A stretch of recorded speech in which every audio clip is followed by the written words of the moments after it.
Namaku Dina. Seorang perempuan biasa, yang sejak kecil terbiasa hidup sederhana, diajarkan ayahku bagaimana caranya bekerja keras dan tak mengandalkan siapapun.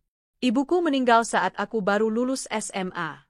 Setelah itu, akulah tulang punggung keluarga, mengurus adik, menanggung kebutuhan rumah, sampai akhirnya setelah adikku menikah dan mapan, aku baru mulai memikirkan diriku sendiri. Aku menikah dengan Damar saat usiaku menginjak 30 tahun. Saat itu, banyak orang yang menasihatiku untuk segera menerima siapapun yang datang karena menurut mereka usia 30 terlalu tua untuk memilih. Damar hadir dengan sejuta janji manis. Ia sopan, perhatian, dan membuatku merasa sangat dihargai sebagai perempuan. Kupikir inilah jawaban doaku selama ini. Kami menikah sederhana. Damar hanya seorang pekerja serabutan, berpindah-pindah dari satu proyek ke proyek lain. Terkadang ia jadi tukang bangunan, kadang ikut kawan sebagai kernet angkutan barang. Sementara aku membuka catering rumahan. Awalnya kecil-kecilan, hanya menerima pesanan nasi kotak untuk rapat atau arisan. Lama-kelamaan, pelanggan makin banyak. Bahkan kami sering menerima pesanan prasmanan untuk acara pernikahan. Dalam diam aku menabung. Setiap hari, aku menulis semua pemasukan dan pengeluaran dengan teliti dalam buku besar. Setiap rupiah terasa begitu berharga. Hasilnya kutitipkan di bank atas namaku sendiri. Bukannya aku tak percaya pada Damar, tapi sejak dulu ayah selalu menasihati, "Nak, nanti kalau kamu sudah berumah tangga, tetaplah pegang kendali atas uangmu sendiri. Bukan untuk curiga pada suami, tapi sebagai cadangan kalau terjadi apa-apa." Dan ternyata itu menjadi salah satu langkah terbaik yang pernah kuambil dalam hidupku. 2 tahun menikah, aku mengajak Damar menengok sebidang tanah kecil di pinggir kota. Lokasinya memang agak jauh dari pusat, tapi aku punya keyakinan harga tanah tak akan pernah turun. Aku sudah lama menaksir tanah itu. Pemiliknya butuh uang cepat sehingga mau melepas dengan harga di bawah pasaran. "Mas, gimana kalau kita beli tanah ini? Uang tabunganku sudah cukup untuk bayar DP-nya. Nanti sisanya kita cicil," ajakku antusias. Damar hanya manggut-manggut, lalu menatapku agak ragu. "Emangnya nggak terlalu jauh, Din? Entar kalau anak-anak sekolah, jauh loh." "Mas, kita belum punya anak. Kita nabung dulu buat tempat tinggal. Kalau nanti punya rezeki lagi, ya kita cari tanah di kota. Tapi rumah ini kan nanti bisa kita kontrakkan juga." Damar akhirnya setuju. Aku lega sekali. Rasanya seperti mimpi. Sedikit demi sedikit impianku memiliki rumah sendiri mulai terlihat nyata. Setelah proses balik nama, tanah itu resmi menjadi milikku. Semua surat atas namaku karena aku yang membayar. Damar tak pernah mempermasalahkan. Bahkan ia tampak bangga ketika kami pertama kali berdiri di atas tanah kosong itu. "Alhamdulillah ya Din, sebentar lagi kita punya rumah sendiri."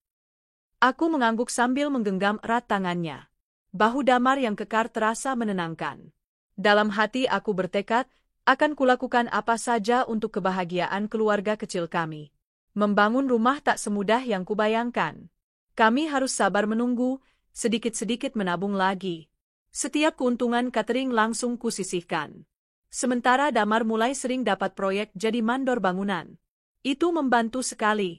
Kami membangun rumah perlahan. Mulai dari pondasi, lalu dinding bata, kemudian atap seng seadanya. Awalnya cuma 3 ruangan, ruang tamu yang merangkap ruang keluarga, kamar tidur, dan dapur kecil. Kamar mandi di luar, masih pakai sumur timba. Tapi bagiku itu sudah luar biasa. Rumah milik sendiri, meski sederhana, jauh lebih nikmat daripada harus ngontrak terus. "Mas, nanti kalau ada uang lebih, kita keramik ya lantainya. Biar nggak dingin," kataku suatu sore ketika kami duduk di beranda, memandangi matahari tenggelam. "Iya Din, nanti kalau proyekku cair, kita rapikan," jawab Damar, menepuk pahaku pelan. Senyumnya masih sama seperti dulu, menenangkan, membuatku percaya semua ini sepadan. Waktu berjalan. Cateringku berkembang pesat. Dari yang hanya dibantu 2 orang tetangga, kini sudah punya 8 karyawan tetap. Kami bahkan menyewa satu rumah khusus untuk dapur produksi. Damar juga semakin sibuk. Ia mulai memegang beberapa proyek renovasi rumah. Dari sana, ia sering pulang membawa rezeki tambahan. Aku tak banyak tanya. Yang penting semua kebutuhan kami tercukupi. Lalu kami mulai merenovasi rumah lagi. Kali ini benar-benar besar-besaran. Rumah mungil kami diperluas ke belakang, ditambah 2 kamar lagi, ruang keluarga besar, dan dapur modern. Kami pasang keramik terbaik, mengganti atap seng dengan genteng berkualitas, membuat kamar mandi dalam dengan kloset duduk dan shower air panas. Semua barang-barang kubeli tunai, dari tabungan hasil catering. Damar hanya ikut membantu mengawasi tukang. Mas, nanti sertifikatnya kita ubah jadi atas nama bersama aja ya, biar kalau kenapa-kenapa, semua aman, kataku suatu hari. Damar mengangguk cepat sekali. Iya, sekalian nanti kita urus buat jaga-jaga. Kalau aku kenapa-kenapa kan kamu nggak ribet. Bodohnya aku terlalu percaya. Surat-surat itu kuberikan semua padanya untuk diurus ke notaris. Aku pikir itu sudah biasa, toh Damar suamiku. Bukankah seorang istri harus percaya pada suaminya? Rumah kami menjadi rumah paling bagus di gang kecil itu. Setiap tetangga lewat, mereka menoleh dan memuji betapa cantiknya rumah kami. Aku bangga sekali. Rumah ini saksi betapa gigihnya aku bekerja selama bertahun-tahun. Setiap sudut rumah punya ceritanya sendiri. Rak piring di dapur kubeli dari honor catering pertamaku yang besar. Sofa di ruang tamu kubeli saat dapat pesanan 2.000 nasi kotak untuk acara kantor pemerintah. Bahkan lampu gantung mewah di tengah ruang keluarga adalah hadiahku untuk diriku sendiri setelah menutup kontrak catering wedding terbesar kami. Kadang malam-malam aku berjalan pelan, menyentuh dindingnya, memandangi langit-langitnya, berbisik dalam hati, "Terima kasih ya Allah. Semua ini atas izin MU. Aku kira semua akan selalu seperti ini. Bahagia, tenteram, penuh cinta. Aku lupa, hidup tak selalu berjalan seperti dongeng." Suatu hari, saat sedang membereskan pesanan di dapur, handphone Damar berdering keras di meja makan. Aku melihat layar berkedip, menampilkan nama, "Sayang Hati Berkilau." Hatiku tiba-tiba mencelos. Kupikir mungkin salah simpan nama kontak. Tapi firasat perempuan selalu benar. Saat Damar masuk ke rumah sambil bersiul riang, aku memberanikan diri bertanya. "Mas, ini siapa, sayang, di HP Mas?" tanyaku pelan. Damar tertegun. Wajahnya berubah kaku. Matanya berkedip cepat, lalu ia tertawa paksa. "Ah, itu cuma temen proyek. Bercanda aja." "Udahlah, kamu ngapain buka HP-ku sih?" Aku ingin mempercayainya. Sungguh. Tapi sejak hari itu, kegelisahanku bertambah. Damar sering pulang malam, pakai parfum menyengat yang tak biasa. Sering dapat telepon yang langsung ditinggalkan begitu aku datang.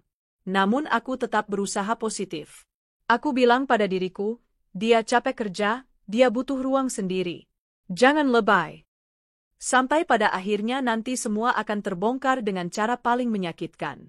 Tapi itu cerita lain. Untuk sekarang, aku ingin mengingat masa-masa ini saja, saat aku masih percaya cinta kami suci, saat aku rela mengorbankan segalanya demi masa depan bersama. Saat tak terlintas sedikit pun dalam benakku bahwa orang yang paling kucintai akan menusukku dari belakang, memporak-porandakan hidupku, menghancurkan semua yang kupertahankan selama ini. Dan mungkin, saat itu, Tuhan sedang mengujiku. Memberiku waktu sebentar untuk merasakan manisnya memiliki segalanya, sebelum pada akhirnya semua direnggut dariku. Meski begitu, satu hal yang tak kusadari, Tuhan juga sedang mempersiapkanku menjadi lebih kuat, agar kelak ketika semua topeng runtuh, aku tak sekadar menangis, tapi mampu berdiri tegak, merencanakan pembalasan yang tak akan pernah mereka lupakan seumur hidup. Aku tak tahu pasti kapan semua mulai berubah. Tapi yang jelas, Damar yang dulu tak pernah keberatan pulang membawa bau asap dapurku, kini malah sering mengernyit. Seolah-olah aroma bumbu tumis cabai yang menempel di rambutku adalah sesuatu yang menjijikkan. Awalnya perubahan itu kecil. Damar mulai sering menolak makan malamku dengan alasan sudah makan di luar bersama teman-temannya sepulang kerja. Kadang aku lihat ia merapikan kerah bajunya sambil bercermin berulang-ulang sebelum pergi. Dia juga mulai rutin membeli parfum mahal, padahal dulu cukup dengan minyak wangi murahan yang kubelikan di pasar. "Mas, kok wangi banget sekarang? Mau kemana sih rapi-rapi gitu?" tanyaku suatu malam, berusaha bercanda meski rasanya ada duri yang menggaruk kerongkonganku. Dia hanya tertawa kecil. Ya biar kelihatan profesional dong, Din. Masa mandor proyek dekil terus? Malu sama klien. Aku mengangguk, memaksakan senyum. Logikanya benar, tapi hatiku tak pernah bisa dibohongi. Tanda-tanda itu makin jelas. Damar lebih sering menghabiskan waktu di luar rumah, bahkan di hari Minggu yang dulu biasa kami pakai untuk belanja ke pasar atau sekadar duduk berdua di teras meminum teh hangat. Kini setiap akhir pekan, dia punya urusan sendiri. Kadang mengaku ikut survei material, kadang rapat dadakan. Anehnya, setiap kutanya proyek mana, jawabannya selalu melompat-lompat dan tak pernah konsisten. Yang paling membuat hatiku mencelos adalah saat kutemukan sehelai tisu berlipstik merah muda di saku celananya ketika hendak mencucinya. Jantungku langsung berdegup kencang. Tanganku bergetar memegang tisu itu, seakan sedang menggenggam bara api. Aku menunggu Damar pulang malam itu dengan hati penuh pertanyaan. Namun saat dia datang, wajahnya malah berseri, seakan tak ada dosa. "Mas, ini apa?" Tanyaku dingin, menyodorkan tisu itu tepat di hadapannya. Sekilas kulihat matanya membesar, tapi kemudian dengan cepat ia menarik napas dan tersenyum kecut. "Ya ampun, Din, itu mungkin punya teman-teman di proyek. Suka bercanda mereka tuh, naruh barang-barang aneh di kantong biar ngagetin. Udahlah, jangan mikir aneh-aneh." Aku terdiam. Jawabannya sama sekali tidak masuk akal. Tapi mulutku keluh. Aku hanya menunduk, mengumpulkan semua serpihan harga diriku agar tak jatuh berhamburan di lantai. Setelah malam itu, aku tak lagi menegur Damar meski dia makin jarang di rumah. Bukan karena tak peduli, tapi karena hatiku sudah terlalu lelah menghadapi kebohongan-kebohongan kecilnya. Aku memfokuskan diriku pada catering yang makin ramai. Setidaknya, saat sibuk, aku bisa melupakan luka yang menganga ini. Sampai akhirnya hari itu datang, hari yang akan mengubah segalanya dalam hidupku. Hari itu aku baru saja mengantarkan nasi kotak ke sebuah kantor kelurahan. Ketika melewati pusat kota, mataku terpaku pada seseorang yang sangat kukenal. Damar. Dia sedang berjalan menyusuri trotoar dengan seorang perempuan muda di sampingnya. Rambutnya panjang terurai, pakaiannya modis, wajahnya cantik meski dipoles berlebihan. Tapi yang membuat dadaku terasa diremas adalah cara Damar menggandeng tangan perempuan itu. Erat, mesra, seolah dunia milik mereka berdua. Mereka bahkan berhenti di sebuah etalase toko perhiasan, tertawa-tawa sambil menunjuk-nunjuk cincin emas putih di dalamnya. Aku ingin turun dari motor, meneriaki mereka, menampar Damar di hadapan umum. Tapi kakiku tak sanggup bergerak. Hanya air mata yang menetes diam-diam di balik helmku. Aku memacu motorku kencang-kencang, berusaha meninggalkan adegan itu sejauh mungkin. Sesampainya di rumah, aku menutup pintu kamar dan menangis sejadi-jadinya. Tangisku menggema, memenuhi seluruh ruang, menampar keheningan rumah yang dulu penuh canda tawa. Disinilah rumah yang kubangun dengan cucuran keringat, rupanya sedang menjadi saksi kejatuhan hidupku. Beberapa hari kemudian, saat emosiku sudah lebih tenang, aku memutuskan mencari tahu lebih banyak. Diam-diam aku meminta bantuan Lia, salah satu pegawaiku yang memang punya saudara bekerja di kafe tempat Damar sering terlihat. Dalam waktu singkat, semua terungkap. Perempuan itu bernama Rina. Umurnya baru 24 tahun, bekerja sebagai sales kosmetik freelance. Lia bahkan menunjukkan foto-foto yang diambil diam-diam. Damar dan Rina sedang makan malam romantis, berdua ke bioskop, bahkan berbelanja pakaian couple. Aku nyaris muntah melihat semua itu. Tak hanya itu, Lia bilang sudah banyak yang membicarakan hubungan mereka. Orang-orang juga mulai kasihan sama Mbak Dina, kata Lia dengan suara pelan. Soalnya Mas Damar nggak segan-segan nganter si Rina ke kafe, mesra banget. Banyak saksi. Hatiku hancur berkeping-keping. Betapa bodohnya aku. Selama ini aku sibuk bekerja, membangun masa depan untuk kami berdua, sementara Damar justru menikmati uangku bersama perempuan lain. Malamnya, ketika Damar pulang, aku sudah menunggunya di ruang tamu. Wajahku datar. Tak ada air mata, tak ada teriakan. Hanya selembar foto di atas meja, gambar dia dan Rina berpegangan tangan di kafe. Damar terkejut. Matanya bergerak gelisah, tangannya meremas-remas kepala seolah ingin mencari alasan cepat. "Ini apaan, Din? Kamu nyuruh orang ngintilin aku." "Jawab aja, Mas. Ini kamu sama siapa?" Suaraku tenang, tapi getarannya tajam seperti pisau. Dia menarik napas panjang. Dia Rina. Aku mau jujur sekarang. Aku sayang dia, Din. Aku nggak mau bohong lagi. Dan aku mau menikahi dia. Jantungku seolah berhenti berdetak. Kupikir kalau saatnya tiba, aku akan mengamuk, memukulnya, menjerit histeris. Tapi nyatanya aku hanya diam, menatap Damar seakan dia orang asing yang baru kutemui hari ini. Jadi, semua ini rumah ini masa depan yang kita bangun, kamu buang begitu aja demi perempuan itu, tanyaku nyaris berbisik. Damar menatapku. Kali ini tidak ada rasa bersalah sedikit pun di wajahnya. Malah terlihat lega. Aku tetap akan tanggung jawab sama kamu. Tapi hati aku udah buat dia, Din. Aku mau hidup sama dia. Sejak pengakuan malam itu, suasana rumah kami membeku. Damar semakin jarang tidur di rumah. Dia lebih sering menginap entah di mana, mungkin di kos Rina. Kalaupun pulang, dia hanya mandi lalu keluar lagi. Tetangga mulai membicarakan kami. Mereka kasak-kusuk kalau melihatku lewat, menatap dengan tatapan iba yang membuatku makin ingin lenyap dari muka bumi. Tapi aku tak mau terus menjadi bahan kasihan. Aku menguatkan diriku. Kalau ini memang akhirnya, maka aku harus siap. Bagaimanapun caranya, aku akan mempertahankan yang menjadi hakku. Sampai akhirnya, Damar pulang suatu malam dengan sikap berbeda. Kali ini dia tampak begitu percaya diri, duduk di kursi dengan kaki selonjor, menatapku dengan senyum sinis. Din, kita udah nggak bisa kayak gini terus. Aku mau kamu keluar dari rumah ini. Biar aku bawa Rina pindah ke sini. Aku menatapnya tak percaya. Kamu ngusir aku dari rumahku sendiri. Rumah kita, Din. Tapi surat-suratnya semua udah balik nama. Atas namaku.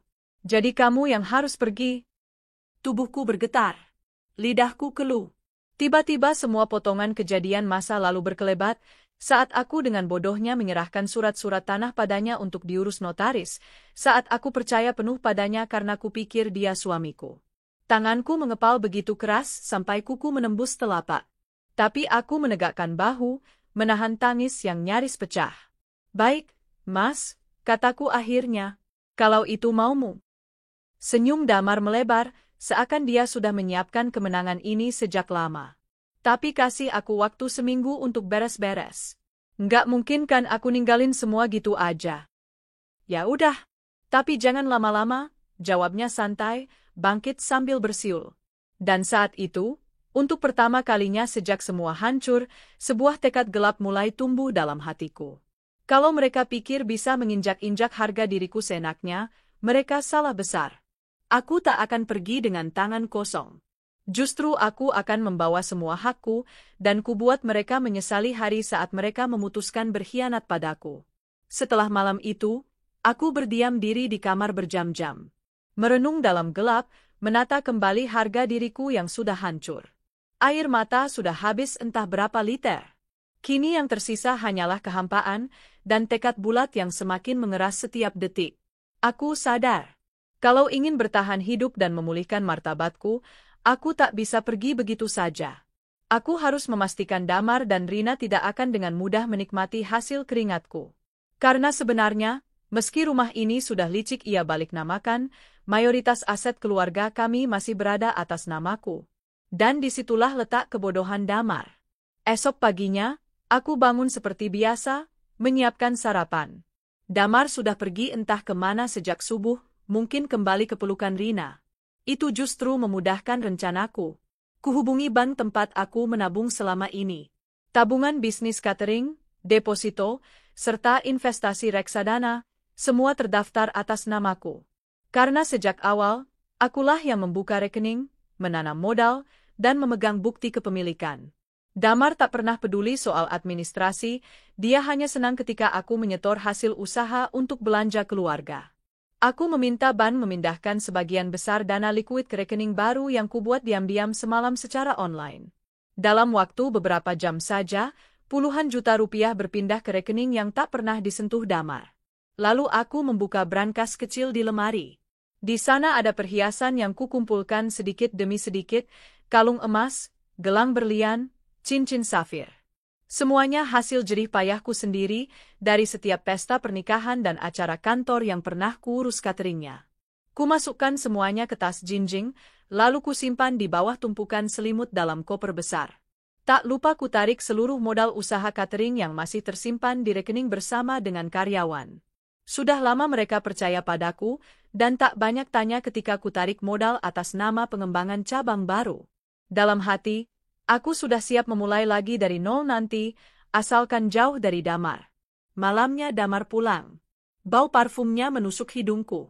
Ada sisa lipstik di kerah bajunya, tanpa dia sadari. Aku menatapnya lama, menghafalkan untuk terakhir kali wajah lelaki yang dulu sangat kucintai. Dia hanya cemberut ketika melihatku membereskan pakaian. Kok beres-beresnya cepat amat? Udah siap pergi dari rumahku, ya? Katanya dengan nada meremehkan. Aku menahan getir yang menyeruak. Rumahku, katamu? Baiklah. Sebentar lagi kau akan tahu siapa sebenarnya yang akan terusir. Besok aku pergi, jawabku pendek. Tapi tolong mas, izinkan aku tinggal 1 malam lagi. Biar aku bisa pamit baik-baik sama tetangga. Nggak mau kan kita kelihatan ribut? Dia tertawa kecil. Ya udahlah, terserah kamu. Yang penting minggu ini rumah ini bersih dari bayanganmu. Hatiku teriris. Tapi aku tak menampakkan amarah sedikit pun.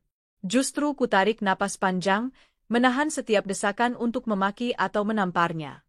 Karena mulai detik itu, aku hanya ingin bermain cantik. Balas dendam terbaik bukan dengan teriak-teriak, melainkan dengan diam, tapi mematikan. Keesokan paginya, aku membawa koper besar itu keluar rumah. Kutatap sejenak bangunan megah yang dulu kubanggakan.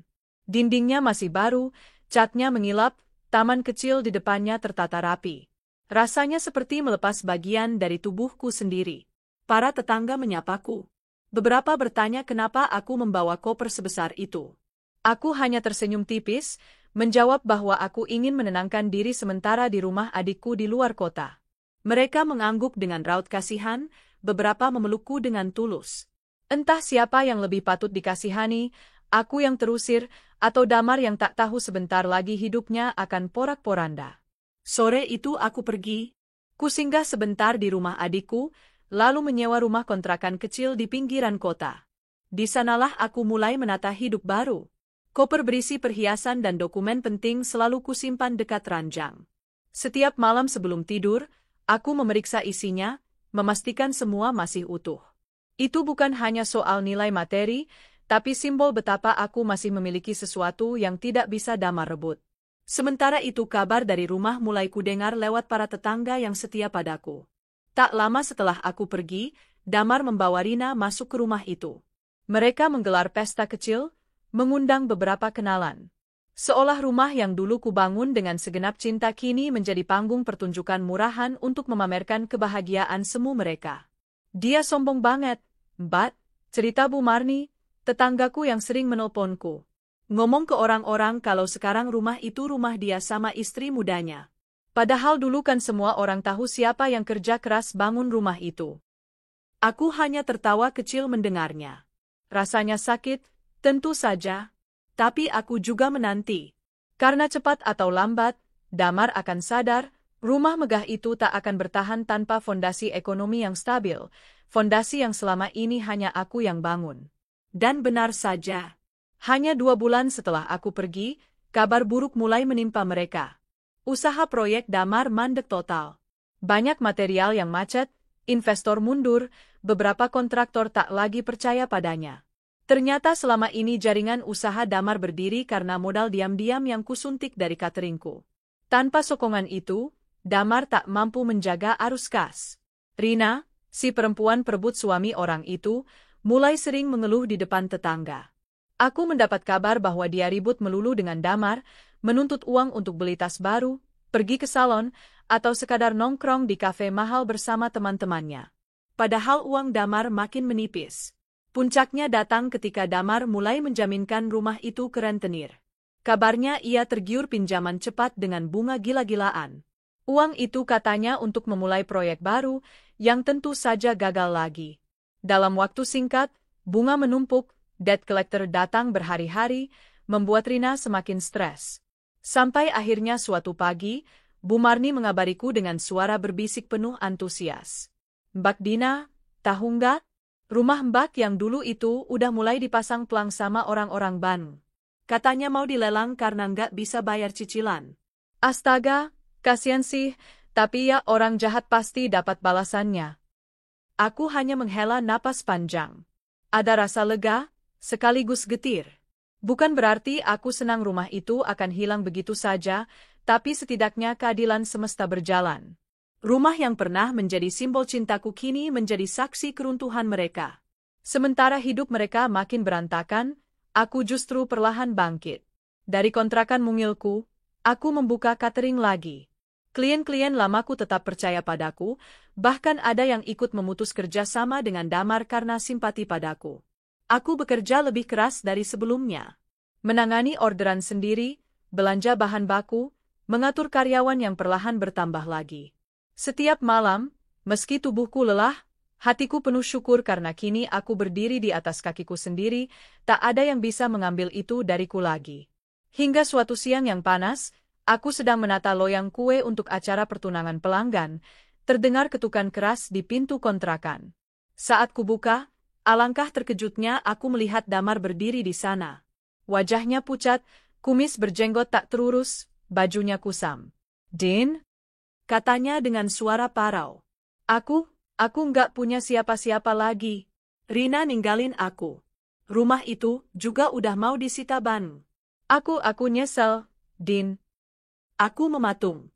Menatap lelaki yang dulu begitu kucintai kini berubah menjadi sosok renta yang hancur oleh keserakahan dan kebodohannya sendiri. Dia memegang tanganku, memohon. "Din, tolong aku. Kita mulai lagi dari awal. Aku janji bakal setia sama kamu." Aku menarik tanganku perlahan. Menatap matanya dalam-dalam, mencari sisa lelaki yang dulu pernah membuatku jatuh cinta. Tapi yang kutemukan hanya kehampaan. "Mas, maaf, aku sudah memulai lagi dari awal. Tapi bukan dengan kamu." Kuberikan senyum tipis, senyum yang selama ini kusimpan hanya untuk hari pembalasanku. Lalu kututup pintu perlahan, meninggalkan Damar yang terduduk lemas di depan rumah kontrakanku, menangis terisak seperti anak kecil kehilangan mainan. Malamnya aku menatap langit-langit kamarku yang sederhana.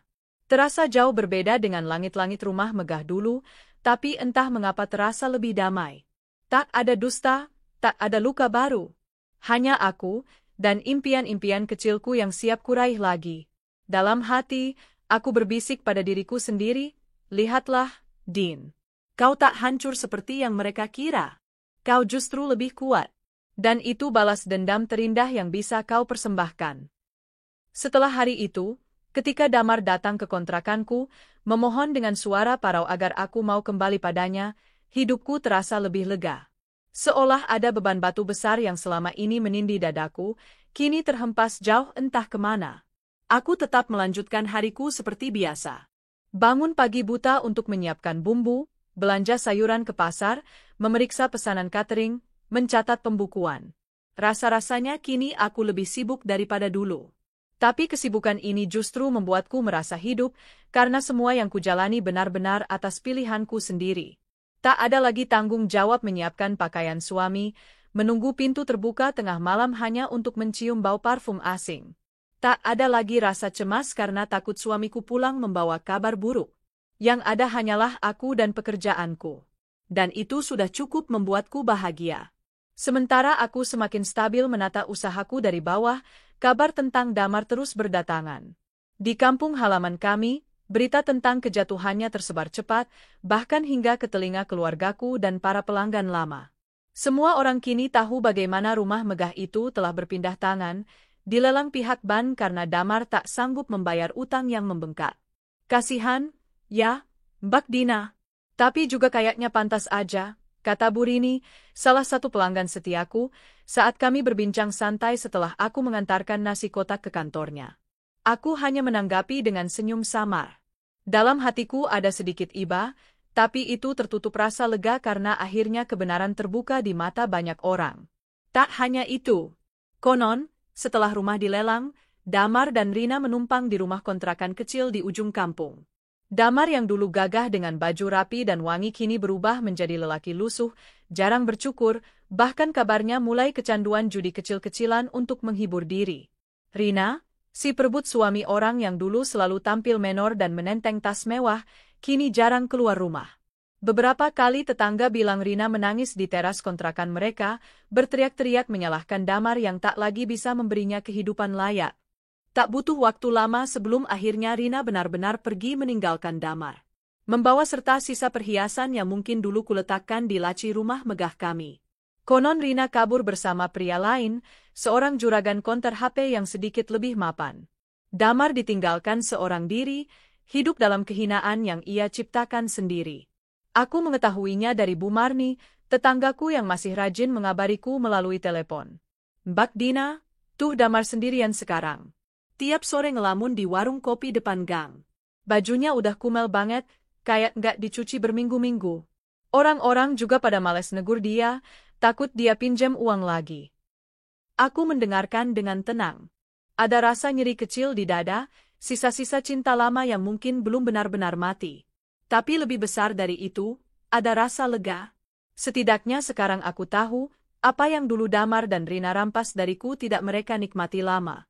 Rumah itu, yang dulu mereka banggakan di depan semua orang sambil berkata, "Ini rumah kami, hasil kerja keras kami," kini hanya jadi cerita memalukan di kampung kami. Sementara Damar semakin tenggelam, hidupku perlahan naik ke permukaan lagi.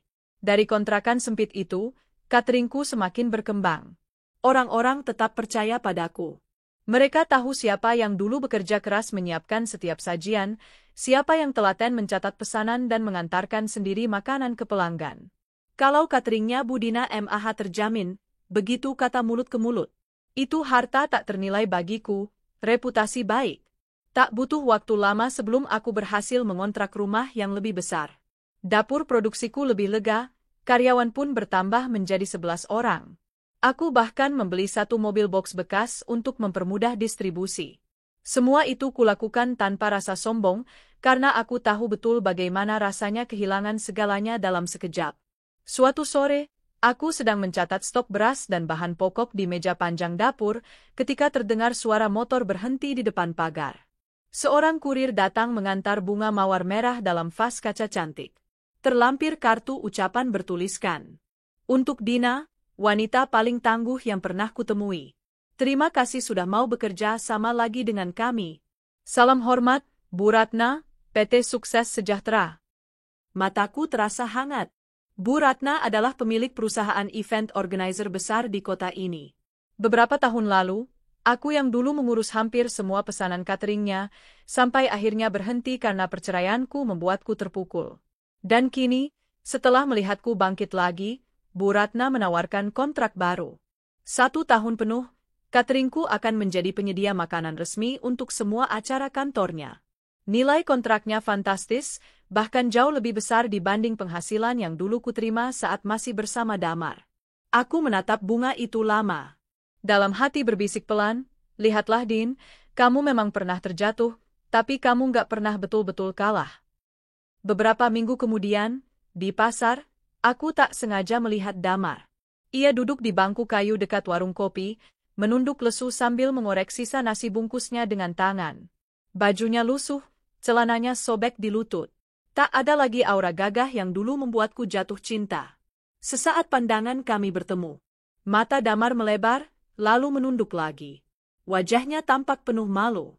Mungkin ia teringat bagaimana dulu dia mengusirku dengan pongah, melemparku keluar dari rumah yang kubangun dengan susah payah.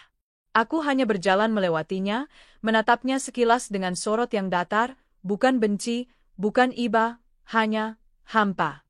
Itu mungkin jauh lebih menyakitkan baginya dibanding aku memakinya di tempat itu. Aku pulang ke rumah baruku, rumah kontrakan besar yang bersih, penuh tanaman hias dan suara karyawan yang tertawa saat menata dus nasi kotak. Di sana aku tak hanya membangun usaha, tapi juga membangun kehidupanku lagi. Tanpa bayang-bayang lelaki yang mengkhianatiku. Malamnya, setelah semua pegawai pulang, aku duduk sendirian di ruang tamu. Kulihat foto-foto pelanggan yang kutempel di papan tempel, mereka semua tersenyum bahagia memegang kotak nasi atau menyiapkan prasmanan.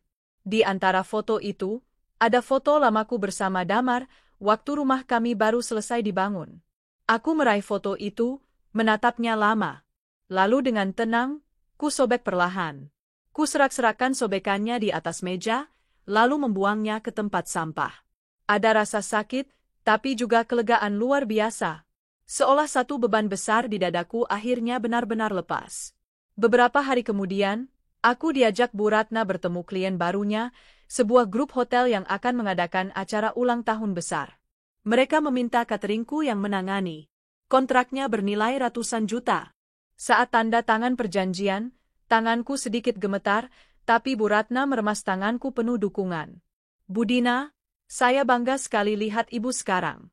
Dulu saya sempat khawatir Ibu nggak bangkit lagi. Tapi ternyata saya salah besar. Aku tersenyum lebar. Kalau bukan karena dukungan orang-orang baik seperti Bu Ratna, saya mungkin masih terpuruk.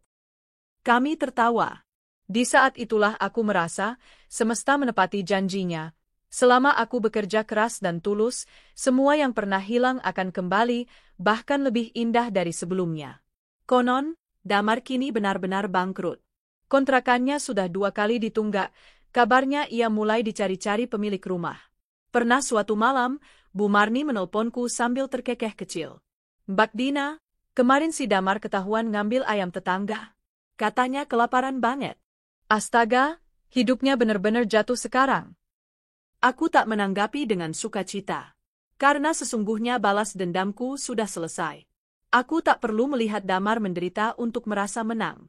Kemenanganku justru ketika aku bisa menjalani hidup bahagia tanpanya, membuktikan bahwa aku mampu berdiri dengan kakiku sendiri.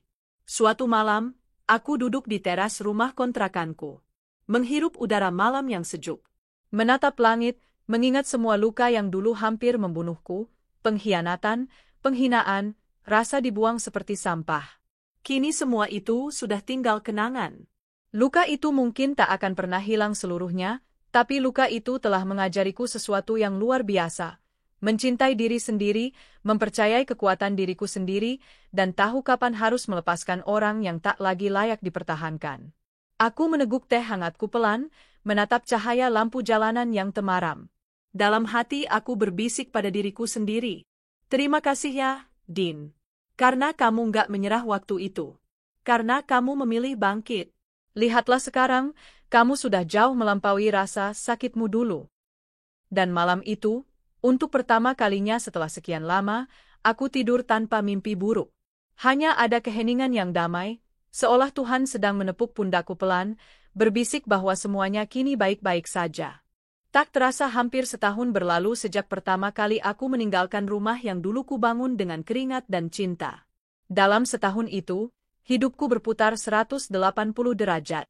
Dari seorang istri yang dihina, disakiti, dikhianati, kini aku menjelma jadi perempuan mandiri yang menjalani hari-harinya dengan kepala tegak. Cateringku berkembang pesat. Mobil box baru yang kubeli kini bertambah 1 lagi, sehingga total aku punya 2 armada untuk melayani pesanan besar. Pegawai pun bertambah, dapur produksiku semakin sibuk setiap pagi, penuh suara orang menumbuk bumbu, wajan berdesis, dan aroma harum bawang putih goreng yang selalu membuatku tersenyum. Aku pun sudah pindah dari rumah kontrakan besar yang dulu. Kini aku membeli rumah sendiri, hasil dari menabung tanpa henti dan kontrak catering besar-besaran dengan beberapa perusahaan. Rumahku tidak megah berlebihan, tapi manis, asri, dengan taman bunga kecil di depan dan teras lebar untuk bersantai. Setiap kali aku memandangnya, hatiku terasa penuh. Karena rumah ini murni hasil jerih payahku sendiri. Tak ada lelaki manapun yang bisa mengaku aku ini miliknya. Suatu hari, aku duduk di teras, menyesap teh jahe sambil membaca daftar pesanan untuk minggu depan. Tiba-tiba ponselku berdering.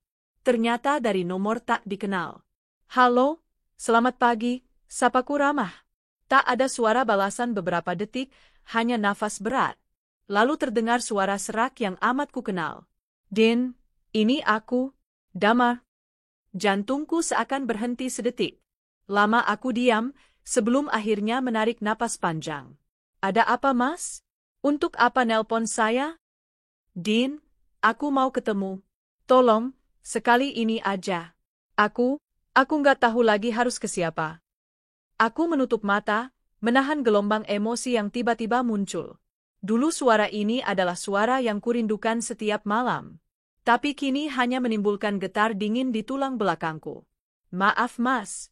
Saya sudah nggak punya urusan apa-apa lagi sama Mas, jawabku lembut tapi tegas. Din, tolong, jangan begitu.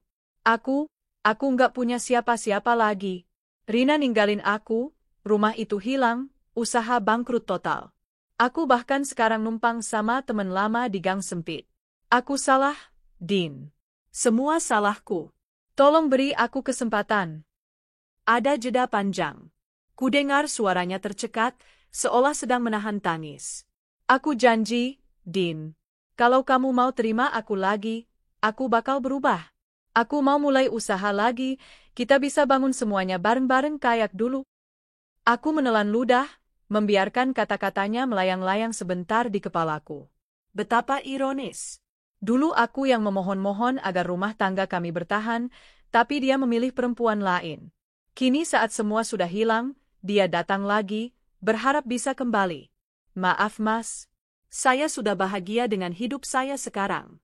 Saya nggak mau kembali ke masa lalu.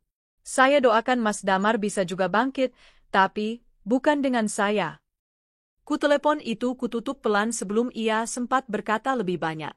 Kutatap layar ponsel yang gelap beberapa saat, merasakan detak jantungku mulai normal kembali. Lalu aku menghela napas panjang. Rasanya lega sekali. Seperti menutup pintu masa lalu dengan rapat-rapat, menguncinya, lalu melempar kuncinya ke sungai supaya tak bisa dibuka lagi. Tapi rupanya Damar tak menyerah semudah itu. Beberapa hari kemudian, saat aku hendak keluar menuju pasar grosir, kulihat seorang pria berdiri di luar pagar rumahku.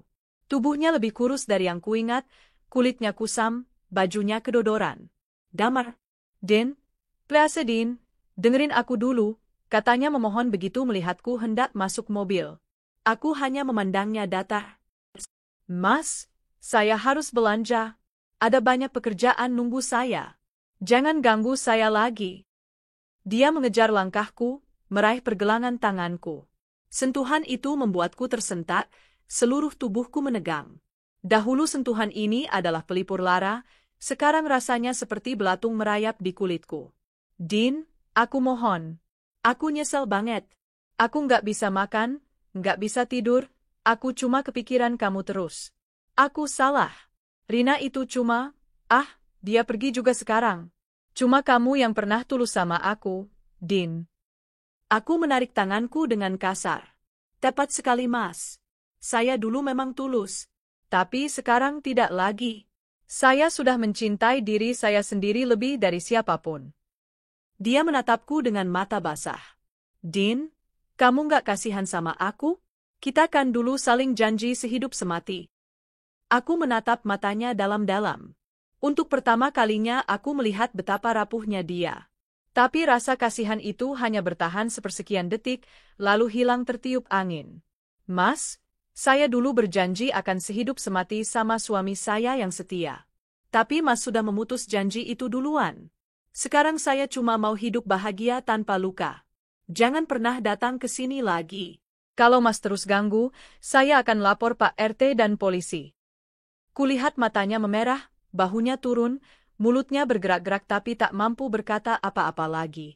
Lalu perlahan dia berbalik, berjalan menjauh dengan langkah gontai, persis seperti anjing yang baru saja diusir tuannya.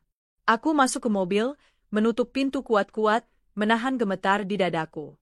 Bukan karena masih cinta, tapi karena baru sadar betapa dalamnya luka yang dulu sempat ia torehkan, dan betapa bangganya aku kini bisa berkata tidak. Beberapa hari berlalu. Kehidupanku kembali normal. Pesanan catering terus membludak. Aku bahkan menolak beberapa kontrak besar karena tak sanggup mengurus semuanya sendiri. Aku memilih untuk tetap sehat, menjaga waktu istirahatku, daripada tamak mengejar uang. Suatu malam aku duduk di ruang keluarga bersama adikku, Lucy, yang datang menginap sambil membantu menata administrasi. Kami tertawa menonton video lucu di ponsel, menikmati jagung rebus yang masih mengepul hangat. Mbak Q, aku bangga banget sama Mbak. Dulu waktu Mbak nangis tiap malam, aku sampai takut Mbak nggak bakal bisa ketawa lagi, kata Lucy pelan, menatapku dengan mata berkaca-kaca. Aku meraih tangannya. Makasih ya, Luz. Dulu kalau nggak ada kamu, mungkin aku udah gila. Kami saling menggenggam erat. Hening sebentar, hanya terdengar bunyi jangkrik dari luar rumah. Aku lihat sendiri betapa jatuhnya Mas Damar sekarang. Tapi, kamu bener Mbak, nggak mau nolong dia sama sekali. Aku menghela napas panjang. Luz, dulu aku pernah ngasih seluruh hatiku ke dia. Bahkan aku biarin dia ngurus surat rumah atas namanya. Apa balasannya? Dia ngusir aku dari rumah yang kubangun sendiri, cuma demi perempuan lain. Jadi maaf Luz, aku nggak akan pernah ambil dia lagi. Bukan karena dendam, tapi karena aku belajar mencintai diriku sendiri. Lucy mengangguk pelan. Iya Mbak, kamu hebat banget. Kami lalu tertawa lagi, mematikan topik itu. Karena hidupku sudah terlalu indah sekarang untuk diisi dengan cerita menyedihkan. Beberapa minggu kemudian, aku diundang menghadiri pernikahan putra Bu Ratna, klien besarku. Acara itu digelar mewah di ballroom Hotel Bintang 5. Cateringku yang dipercaya menangani semua sajian prasmanan. Para tamu memuji makanannya, ayam bakar bumbu madu, gurame saus padang, sampai puding karamel yang lumer di mulut. Bu Ratna merangkul pundakku, membawaku keliling sambil berkata pada kolega-koleganya, "Nah ini dia yang masak semua hidangan enak hari ini. Kalau kalian mau bikin acara kantor atau keluarga, wajib pakai cateringnya Bu Dina." Aku hanya tersenyum malu-malu, tapi hatiku menarik kegirangan.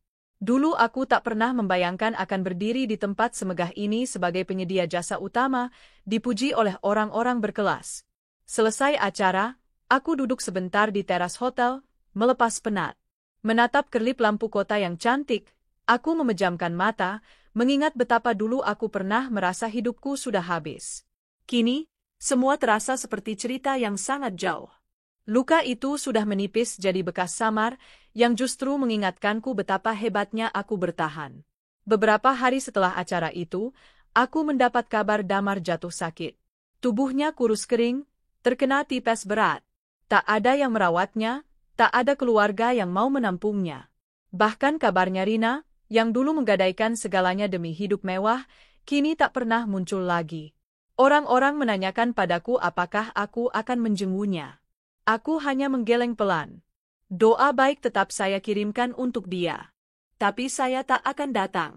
Bukan karena dendam, melainkan karena saya tak mau membuka luka lama, jawabku pada Bu Marni yang datang khusus menemuiku.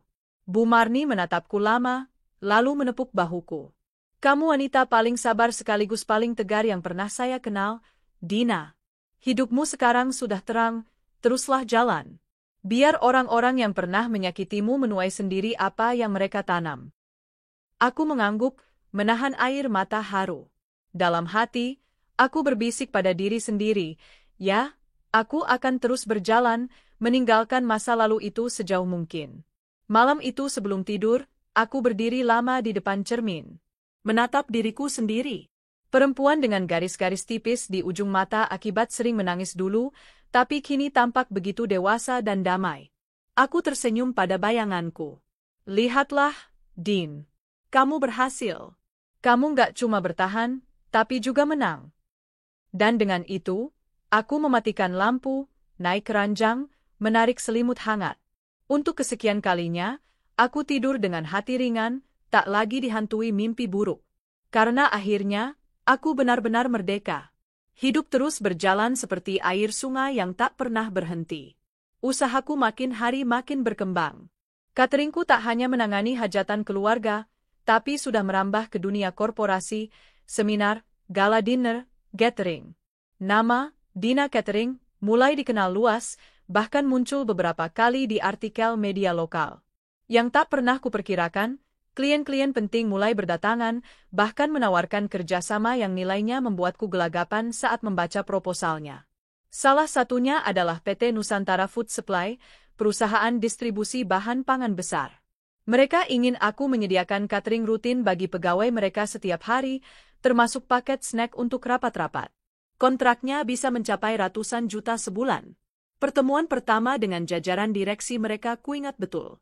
Aku mengenakan blazer hijau lembut, memadukannya dengan rok panjang krem. Di ruangan ber-AC yang dingin, Aku berusaha tampak tenang saat mempresentasikan portofolio cateringku. Dan di sana, duduk seorang pria dengan kemeja putih bersih, jam tangan mahal, tapi wajahnya terlihat hangat. Namanya Bayu, Direktur Operasional PT Nusantara Food Supply. Usianya mungkin tak jauh dari Damar dulu saat pertama kali menemuiku, sekitar 40-an, tetapi matanya jernih dan bicaranya pelan, seperti tak suka mendominasi. Saat aku mempresentasikan menu-menu unggulanku, dia menatapku dengan antusias, mengangguk-angguk dan sesekali tersenyum.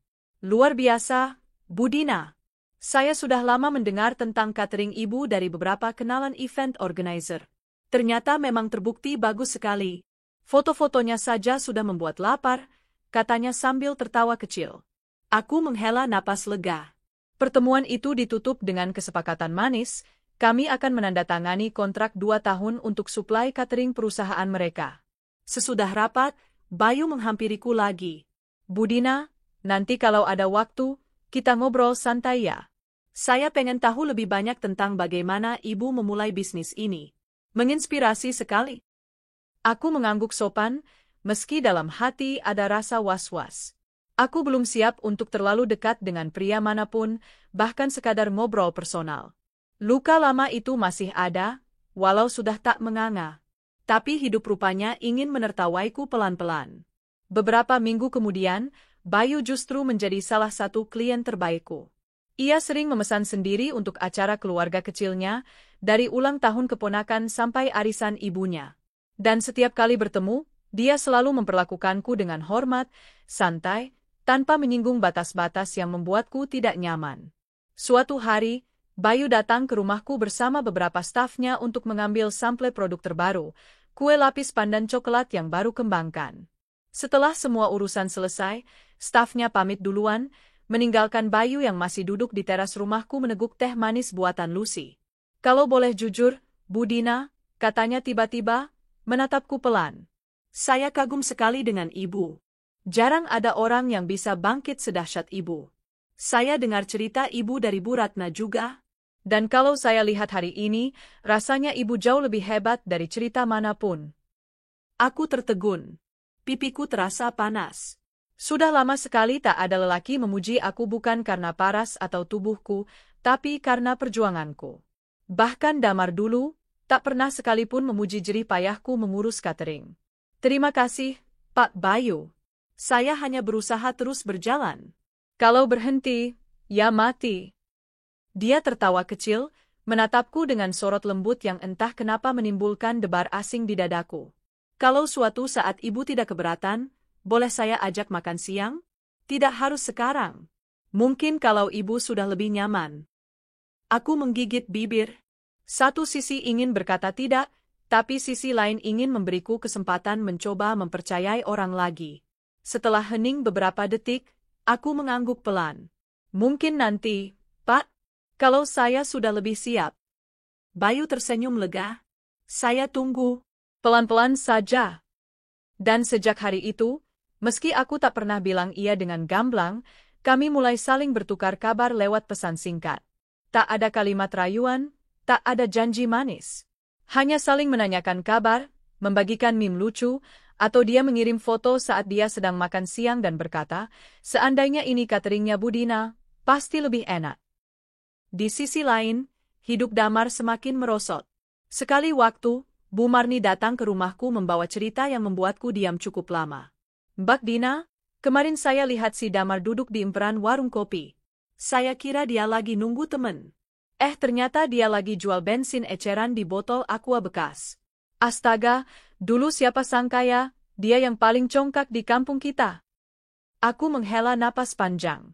Rasanya sudah habis semua emosiku pada Damar. Tak ada lagi marah, tak ada lagi dendam, tak juga kasihan yang berlebihan. Yang ada hanya rasa netral. Mungkin benar kata orang, luka yang terlalu lama akan mati rasa sendiri. Kadang-kadang aku masih mendoakan dia diam-diam. Semoga dia bisa bertobat, belajar dari kehancuran hidupnya. Tapi untuk membuka pintu masa lalu, tidak, terima kasih. Luka itu sudah cukup untuk satu seumur hidup. Suatu siang, aku diajak Bayu menghadiri pameran kuliner di pusat kota. Katanya untuk memperkenalkanku pada beberapa rekannya yang bergerak di bidang logistik bahan makanan. Mungkin suatu hari bisa membantuku menekan harga bahan baku. Aku setuju, meski jantungku berdebar aneh karena ini pertama kalinya aku mau pergi jalan dengan seorang lelaki lagi. Kami keliling stand, mencoba sampel makanan, bertukar kartu nama dengan banyak orang penting. Saat pulang, Bayu mengajakku makan bakso di warung tenda pinggir jalan. Aneh ya, Pak Bayu, habis dari acara mewah kok malah makan di sini, godaku sambil terkekeh. Dia hanya tertawa lepas. Justru ini yang saya suka. Saya muak makan hotel terus. Bakso kaki lima gini rasanya lebih jujur. Aku menatapnya lama. Dalam diam, aku mulai belajar menikmati rasa baru ini. Rasanya tidak menakutkan seperti dulu kukira. Bahkan terasa menyenangkan, seperti udara segar masuk ke paru-paruku yang lama tertutup debu. Beberapa bulan berlalu, kedekatan kami semakin alami. Bayu tak pernah mendesak apapun. Dia hanya hadir, menemaniku di sela kesibukanku yang gila, menghiburku dengan cerita-cerita konyol seputar kantornya, atau menanyakan apakah aku sudah makan siang. Hingga pada suatu malam, selepas aku lembur merancang menu catering untuk klien hotel, dia mengirim pesan. "Din, saya tahu kamu belum sepenuhnya siap. Tapi kalau nanti kamu mau, saya ingin sekali berjalan bareng kamu, nggak cuma sebagai rekan bisnis. Saya nggak akan menuntut jawaban sekarang. Kamu boleh mikir selama apapun kamu mau."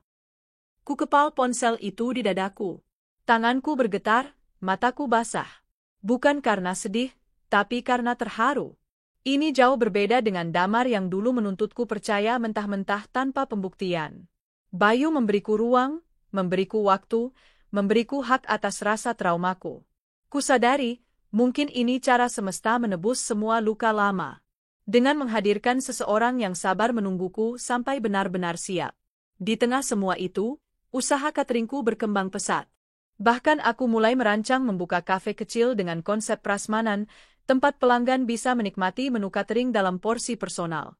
Bayu banyak membantuku merumuskan rencana bisnis, memperkenalkanku ke pemilik gedung komersial, bahkan menawariku investor yang bisa diajak kerjasama tanpa mengekang. "Kalau nanti kamu mau, saya sendiri juga bersedia jadi investor. Tapi keputusan penuh tetap di tangan kamu," katanya lembut saat kami duduk menatap brosur properti. Aku hanya tertawa pelan. "Pak Bayu sabar banget ya. Sama saya aja sabar, sama uang sabar juga." Dia mengangkat bahu. "Orang kalau niatnya baik, pasti sabar kok." Dan kalimat itu, entah kenapa, menampar lembut hatiku. Membuatku sadar kalau tidak semua lelaki seperti Damar. Beberapa bulan kemudian, saat kafeku resmi buka, acara peresmiannya ramai. Bu Ratna datang, beberapa klien lama, bahkan lurah setempat ikut memotong pita. Bayu berdiri tak jauh dariku, menatapku penuh rasa bangga. Saat malam menurun dan tamu-tamu mulai pulang, Bayu menghampiriku yang duduk lelah di kursi rotan teras kafe. "Din, aku mau bilang terima kasih sudah mau izinkan aku sedikit terlibat di hidup kamu. Lihatlah dirimu sekarang, jauh lebih bersinar dari hari pertama kita ketemu." Aku menatapnya lama, lalu menunduk. Untuk pertama kalinya aku menggenggam tangannya pelan, tidak lagi menarik diri seperti biasanya. "Terima kasih juga sudah sabar sama aku. Sama lukaku. Sama masa laluku." Bayu membalas genggamanku erat. "Aku nggak takut dengan masa lalu kamu, Din. Karena yang ada sekarang di depanku adalah perempuan luar biasa yang berhasil melewati semua itu." Aku meneteskan air mata, tapi kali ini bukan karena luka, melainkan karena rasa syukur. Untuk pertama kalinya setelah sekian tahun, aku merasa pantas dicintai lagi. Malam itu, aku pulang ke rumah sendiri, berdiri lama di depan cermin, menatap perempuan dengan mata berbinar yang tak lagi redup. Perempuan yang hatinya pernah koyak, kini perlahan terjahit kembali. Mungkin masih ada bekas jahitan yang tak rata, tapi tak apa. Luka-luka itu adalah penghargaan atas perang yang sudah kutaklukkan. Dalam hati, aku berbisik pelan, "Terima kasih, Tuhan. Sudah memberiku kesempatan kedua. Aku janji akan lebih bijak, akan lebih mencintai diriku sendiri sebelum mencintai orang lain." Dan malam itu, aku tidur dengan damai, membiarkan harapan baru pelan-pelan tumbuh, menunggu waktu tepat untuk bersemi sempurna. Hari-hariku kini berjalan seperti doa yang terkabul satu persatu. Cateringku stabil, kafe prasmananku ramai hampir setiap hari. Di ujung pekan, kadang kami harus menolak reservasi karena tempat penuh. Aku menata semuanya sendiri, menyeleksi menu, mengurus stok bahan baku, memastikan kualitas tetap terjaga. Semua pelanggan tahu, kalau makan di kafe milik Dina Catering, rasanya sama seperti memesan catering premium di acara besar. Bayu tak pernah absen mendukungku. Hampir tiap malam dia datang, duduk santai di salah satu meja kafe sambil membaca email di laptopnya, menunggu aku selesai membereskan pembukuan. Kadang dia membawa gorengan favoritku dari warung depan gang, hanya supaya aku mau duduk sebentar makan bersama. Aku nggak mau kamu sakit gara-gara kerja terus. Nggak lucu nanti kalau aku harus jenguk kamu di rumah sakit, katanya sekali waktu sambil menatapku serius. Aku tertawa kecil, merasakan sesuatu yang hangat merayap di hatiku. Cinta. Ya, kata itu akhirnya bisa kuucapkan lagi tanpa getir. Karena bersama Bayu, cinta rasanya bukan luka, melainkan selimut lembut yang menenangkan. Suatu malam, setelah kafe tutup, Bayu menemaniku beres-beres. Tangannya cekatan membantu merapikan kursi dan menutup tirai jendela. Saat semua beres, dia menarikku ke tengah ruangan. Din, katanya pelan, suaranya sedikit bergetar. Boleh aku ngomong sesuatu? Aku mengangguk. Bayu menggenggam kedua tanganku erat-erat. Matanya menatapku begitu dalam, membuatku seolah tenggelam. Din, aku tahu kamu sudah melewati banyak hal yang berat. Aku nggak akan pernah memaksa kamu buru-buru. Tapi hari ini, aku cuma mau bilang kalau aku ingin berjalan lebih jauh sama kamu. Bukan cuma jadi klien, teman, atau partner bisnis. Tapi kalau kamu mau, aku ingin jadi pasanganmu. Dadaku bergemuruh. Untuk beberapa detik aku hanya berdiri mematung, menatapnya dengan mata panas karena air mata. Yang terlintas justru masa-masa saat aku dulu diusir damar, ditinggalkan tanpa rasa hormat, lalu bangkit sendirian dengan tertatih. Tapi kini, di depanku berdiri lelaki yang sejak awal tak pernah menuntut apapun. Yang menungguku sembuh, yang menemaniku menata lagi potongan hidupku yang pernah berserakan. Aku nggak tahu apa aku siap untuk pernikahan lagi, Bayu, kataku jujur. Tapi aku tahu satu hal, aku nggak takut lagi. Dan aku mau mencoba.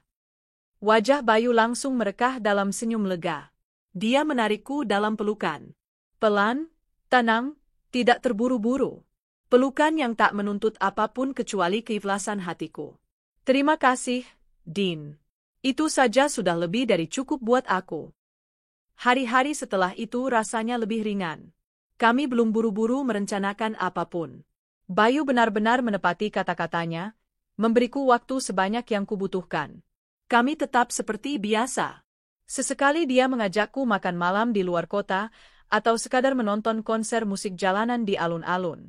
Dalam pertemuan-pertemuan kecil itu, aku belajar mengenalnya bukan hanya sebagai seorang direktur mapan, tapi sebagai lelaki yang sabar, yang mudah tertawa bahkan untuk hal-hal receh, dan yang selalu memperlakukan perempuan dengan hormat. Dan dalam perjalanan ini, perlahan aku menyadari satu hal penting, betapa kecilnya Damar kini di hidupku. Dia yang dulu pusat semestaku, kini bahkan tak lagi menjadi apa-apa. Hanya nama yang mungkin akan terlintas saat orang kampungku bergosip, tapi sama sekali tak mengusik kedamaian hatiku. Bulan-bulan berlalu. Kafe makin ramai, cateringku merambah kota tetangga. Aku bahkan membuka dapur kedua di sana, memperkerjakan ibu-ibu lokal supaya tak perlu repot mengirim makanan antar kota. Semua berjalan lancar, seolah semesta menebus semua air mataku dulu. Suatu sore, aku pulang ke rumah. Baru saja menurunkan tas belanja dari mobil, ketika seorang tetangga datang tergopoh-gopoh. Bu Dina, barusan ada orang nyari ibu. Lelaki. Lusuh sekali, katanya namanya Pak Damar. Aku menegang seketika. Sudah bertahun-tahun aku tak bertemu langsung dengan Damar. Terakhir hanya mendengar kabarnya dari mulut orang, katanya hidupnya makin jatuh, pindah-pindah kontrakan, tak punya pekerjaan tetap, kesehatan makin payah. Dia bilang mau minta maaf. Nangis-nangis di depan gerbang, tapi karena ibu nggak ada, dia pergi. Maaf ya Bu, saya takut manggilin ibu tadi. Aku menghela napas panjang. Enggak apa-apa, Bu. Terima kasih sudah ngabarin. Malam itu aku duduk di teras rumahku lama sekali, menatap langit yang gelap tanpa bintang. Bukannya hatiku terenyuh, justru ada rasa lega yang aneh. Karena meski dia datang lagi, tak sedikit pun ada dorongan dalam diriku untuk membukakan pintu masa lalu. Aku menepuk dada sendiri. Bagus, Dean. Kamu benar-benar sembuh. Beberapa hari kemudian, Bayu datang membawakan aku buket bunga lili putih. Buat wanita terhebat yang aku kenal, katanya sambil tersenyum malu. Aku tertawa. Kenapa harus malu? Kamu biasanya kan percaya diri banget. Karena sekarang aku lebih deg-degan daripada rapat sama komisaris, katanya jujur. Kami duduk berdua di teras kafe, memandangi orang-orang yang lalu lalang. Tiba-tiba Bayu menatapku serius. Dean, aku tahu kamu pernah disakiti sampai dalam sekali. Aku janji, aku nggak akan pernah menuntut kamu melupakan itu sepenuhnya. Kalau perlu, kita hidup dengan cerita masa lalu itu sama-sama. Yang penting kamu bahagia. Aku menatapnya lama. Di sanalah jawabannya, aku tak perlu pura-pura melupakan luka lama. Aku hanya perlu memegang tangan orang yang mau berjalan bersamaku, meski jalanku penuh bekas perih. Makasih ya, Bayu, karena sudah sabar banget sama aku. Dia meremas tanganku pelan. Aku sabar karena kamu layak ditunggu. Beberapa minggu setelah itu, Bayu mengajakku ke sebuah villa kecil di kaki gunung untuk liburan akhir pekan. Kami menonton matahari terbit dari balkon, menyeruput kopi panas sambil membungkus tubuh dengan selimut tebal. Di sana, jauh dari hiruk-pikuk kota, Bayu menatapku dengan mata teduh. Dean, boleh aku tanya sekali lagi? Kalau kamu belum siap, kita tunda lagi sampai kapanpun kamu mau. Aku menarik napas panjang. Menatap sekeliling, hutan pinus, kabut tipis, aroma tanah basah. Lalu menatap Bayu, lelaki yang sabarnya melebihi apapun yang pernah kutahu.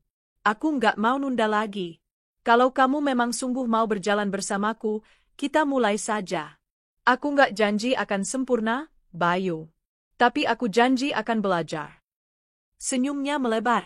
Dia memelukku erat, dan untuk pertama kalinya aku tak hanya membalas, tapi menenggelamkan wajahku di dadanya dengan rasa nyaman luar biasa. Beberapa bulan kemudian, kami menggelar acara syukuran kecil di kafeku. Hanya keluarga dekat dan sahabat. Tak ada gaun putih panjang atau pesta glamor. Hanya doa-doa tulus, tawa renyah, dan kehangatan yang membuat seluruh ruang dipenuhi rasa damai. Lucy menitikkan air mata saat memelukku. Mbak, akhirnya Mbak benar-benar bahagia lagi. Aku mengangguk. Air mataku menetes, tapi itu air mata lega.